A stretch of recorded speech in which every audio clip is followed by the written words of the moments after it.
और पीछे तेरा आवे। परमात्मा ने कहा था तथास्तु। तो फिर उसने कहा था, क्योंकि कबीर साहब जोग जीत अपने पुत्र के रूप में खड़े थे वेश में, तब उस काल ने कहा था जाओ जोग जीत संसारा, और जाइयो जोग जीत संसारा, उसमें चले जाना कलयुग में, चौथे युग में। और जीव ने माने कहा तुम्हारा, जीव तुम्हारा कहा न माने, और हमरी ओढ़ हो बाद बखाने। और क्या कहा था कि तीर्थ व्रत और धाम बनाऊं, या विद जीवों को भरमाऊं, और अनेक पंथ चलाऊं, या विद जीवों को भरमाऊं। और फिर परमात्मा ने कहा था कोई बात नहीं, तो आप अपना काम करना, हम अपना करेंगे। तो आज आप देख रहे हो काल ने भी कसर नहीं छोड़ रखी। अभी कुछ दिनों में कितने पंथ चल गए। ये राधा स्वामी पंथ जैसे काबली की करोगे तो कितना उगेगा, क्योंकि अंग उग्या करे घटिया चीज होती है जिसकी कति जरूरत ना।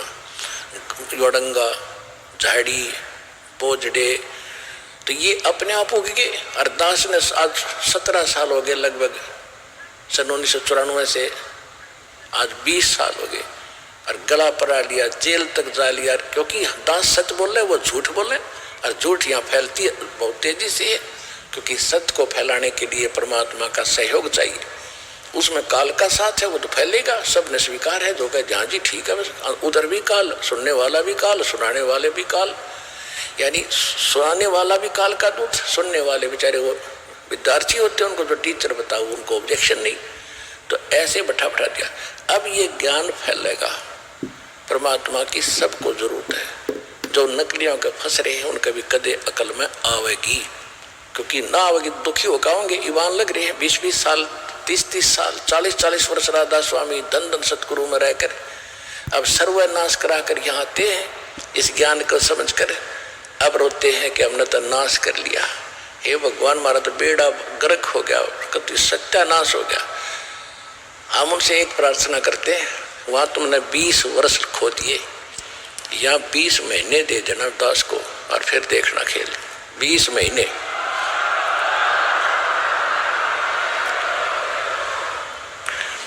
अब जो प्रसंग चल रहा था आज का,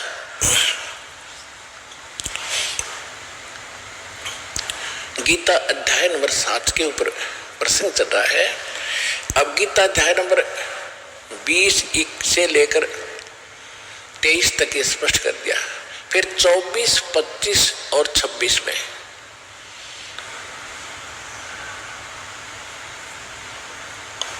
अन्य अपने सत्र का इसने ऊट पटांग बातें कही है जो हमारे इस कोर्स की जरूरत नहीं।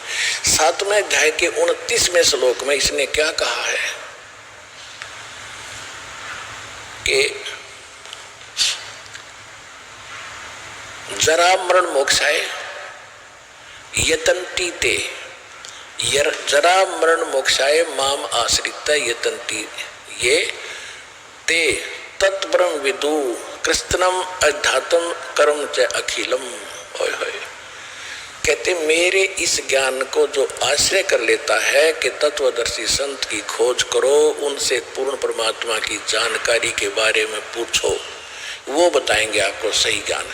जो इसको आश्रित करके तत्वदर्शी संत की खोज कर लेता है, उसके पश्चात वो केवल जरा और मरण से के कष्ट से छूटने का, मोक्ष प्राप्ति का ही प्रयत्न करते हैं। क्यों करते हैं? क्योंकि ते ब्रह्म तत्वविदु, वो तत्व ब्रह्म से परिचित है, तत्व ब्रह्म से, और सारे धातु से परिचित है, सब कर्मों से परिचित है। कैसे कर्मों से परिचित है? जैसे एक समय अध्यात्म तो आपको बताई दिया, ए से लेकर जेड तक गिनती दास ने कर दी। ब्रह्मा विष्णु महेश की क्या स्थिति है, सरपुरुष कौन है, 21 ब्रह्मांड का स्वामी ये ब्रह्म है। अक्षर पुरुष ये 7 संग ब्रह्मांड का स्वामी है, ये दोनों नाशवान, इनके अंतर्गत जितने प्राणी हैं वो भी जन्म मृत्यु के अंदर है, और ये खुद भी नाशवान जन्म मृत्यु। तो कर्म अध्यात्म और फिर पूर्ण परमात्मा कोई और है। तो ये तो अध्यात्म ज्ञान बता दिया आपको। मोक्ष अगर आपने पूर्ण मोक्ष चाहिए तो वो नाम भी भिन्न है, वो साधना अलग है।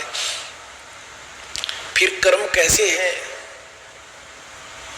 मन तू पावेगा अपना किया रे, भोगेगा अपना किया रे। मन तू पावेगा अपना किया रे, भोगेगा अपना किया रे। जैसे कर्म करोगे वो भोगने पड़ेंगे। अब कर्म ही क्यों ना सुधारे हम पहले, हम कर्म अच्छे करें। जैसे भक्ति कर्म कर रहे हैं वो भी गलत, शास्त्र विदिता कर्म अनुमानाचरण कर रहे हैं, उनका कोई लाभ होना नहीं।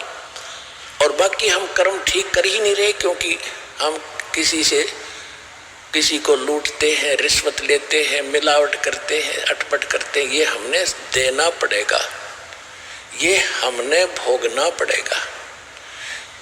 जैसे एक समय एक गुरु शिष्य चले जा रहे थे, रास्ते में एक मछलियां पकड़ने वाला शिकारी मछली पकड़ रहा था और मछलियों को जाल भर भर के बाहर डाल रहा था। वो तड़प तड़प कर मर रही थी। तब गुरुजी से शिष्य ने पूछा कि हे गुरुदेव, इस अपराधी प्राणी को क्या सजा मिलेगी, कैसे पाप कर रहा है, कैसे जीव मर रहे हैं इसके सामने, इसको जरा रहम नहीं। गुरुजी ने कहा बेटा इसका उत्तर मैं फिर दूंगा। 5, 7, 10 वर्ष के बाद फिर गुरु शिष्य दोनों चले जा रहे थे। आगे एक हाथी का छोटा सा बच्चा उछल कूद मचा के कूद रहा था। वो वृक्षों के बीच में फंस गया, 2 वृक्षों के बीच में, और ऐसे ऐसे झटके झुटके मार कर वो निकलते गया, लेकिन खाल छुलकी उसकी। वर्षा के दिन थे, उसमें कीड़े पड़ गए और कीड़े पड़ा, वो पड़ा पड़ा चिल्ला रहा था। अनगिन कीड़े मोटे मोटे उसके शरीर को खा रहे थे, उसके प्राण नहीं निकल रहे थे। अब दोनों गुरु शिष्य वहां से निकले, तब उस चेले की दृष्टि पड़ी कि ये क्यों चिल्ला रहा है हाथी का बच्चा। देखा उसमें कीड़े पड़े हुए। तब उसने पूछा गुरुदेव, इस प्राणी ने कौन से जन्म में ऐसा कौन सा कर्म किया था जिसको इतना दंड भोग रहा है, कीड़े खा रहे हैं। तब उसने कहा कि सुन बेटा, उस दिन जो मछियारा था ना, वो मछिया पकड़ रहा था और वो मछिया को बाहर डाल रहा था, तड़प तड़प के मर रही थी। ये हाथी का बच्चा वो मछियारा है और ये मछलियां अपना बदला ले रही हैं। ये उनको खाया करता था, अब ये इसको खा रही है। चल बेटा आगे। तो ये तो गीता अध्याय नंबर 7 के श्लोक नंबर 29 में जो स्पष्ट किया है कि जो सभी कर्मों से परिचित है, जैसे आप